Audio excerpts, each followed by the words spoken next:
វេទិកាផ្លាស់ប្ដូរមិត្តភាពកម្ពុជាចិនឆ្នាំ2025គឺជាចលករដ៏សំខាន់ដែលបានរួមចំណែក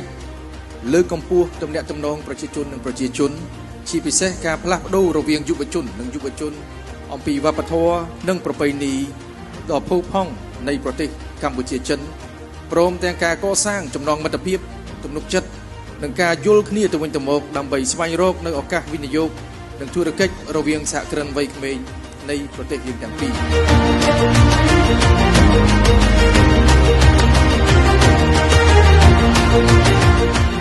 ឆ្លៀតក្នុងឱកាសនេះខ្ញុំសូមលើកយកសុភាសិតចិនមួយ